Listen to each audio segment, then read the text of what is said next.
Distinguished ladies and gentlemen, I have a lot to say about High Chief Raymond Obese.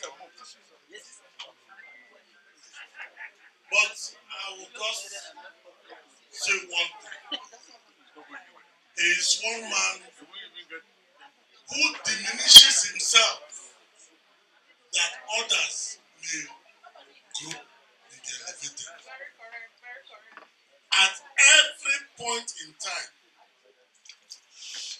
he diminishes himself that others may rise. We weren't very close until sometime when I was secretary to government of Rivers State, and he decided that, please, I want to listen to this. He decided that Sir Dr. Peter Obi should be the next president of Nigeria, and he carried it on his head. Just like he did for Atiku Abubakar, he carried it on his head. That's how he became my chairman. He was the chairman of Dr. Peter Odili's campaign organization to become president of Nigeria. By the time we finished, out of 5,000 plus delegates, Chief Raymond Obese had made sure that Odili had over 5,000 delegates in this country.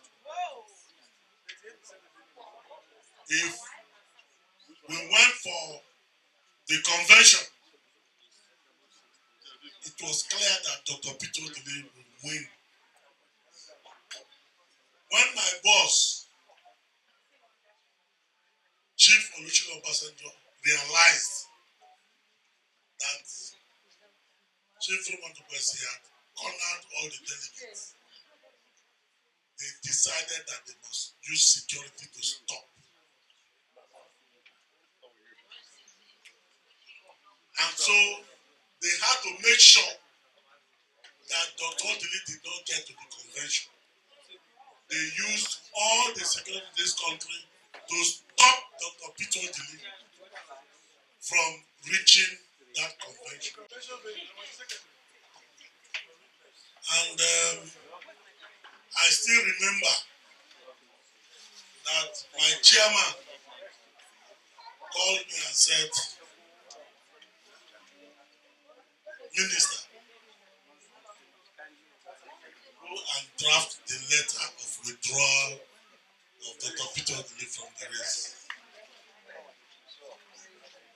That was one of the saddest moments of my life.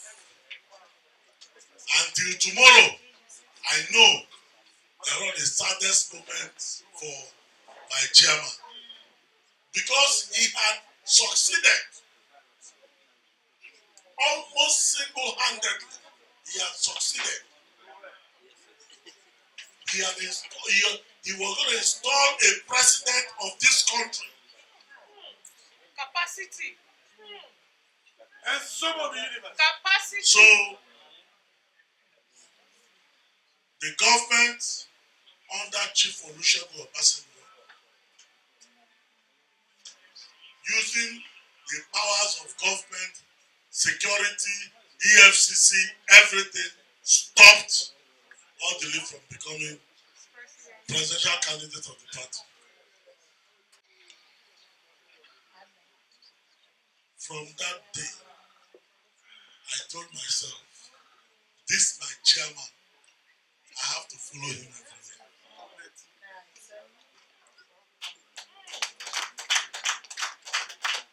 But what interesting about him is that he's 71 today. I am 60. The thing is that this man is so humble. He's so humble that he comes. Sometimes I ask myself, come, and what is going on? Is this a case of setup? He He's so humble, he's friendly. No matter your age, he comes down to your level. My chairman, happy birthday. We love you. We are not surprised. See, I can tell you one thing. 70% of those who are for Atiku Abubakar today are there because of you. True. Very correct. Very true. I can say that.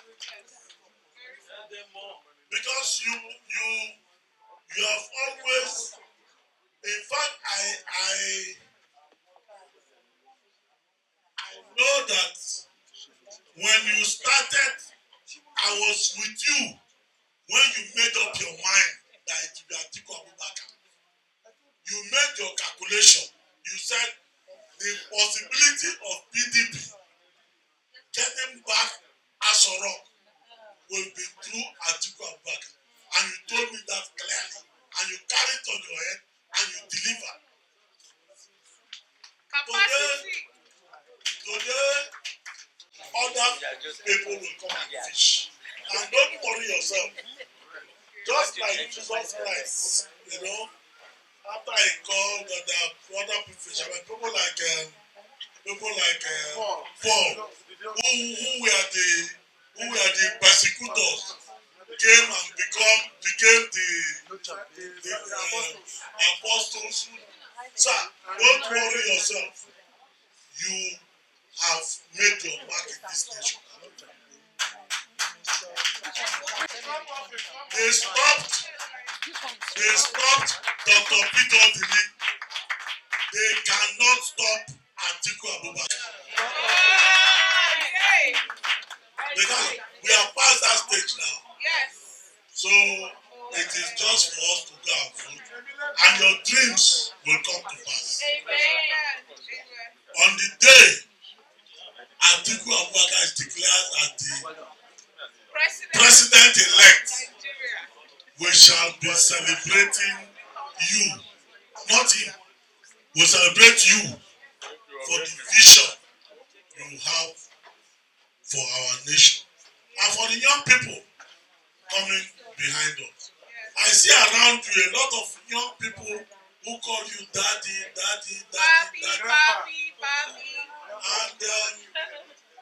you've done well. And I want to emulate you, especially the way you pour champagne by putting your finger on champagne. I know about champagne. If you think of something else, now you sabi champagne I talk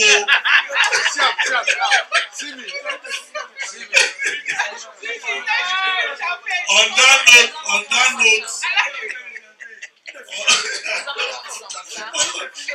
that note, I want to say our father, our elder brother, and our friend, we say happy birthday to you. Many more years. Many more years. When we come for your 101st birthday, then some of us will have also reached and will be young like you at that time. For your 101st birthday, we will arrange where the things will be happening. Happy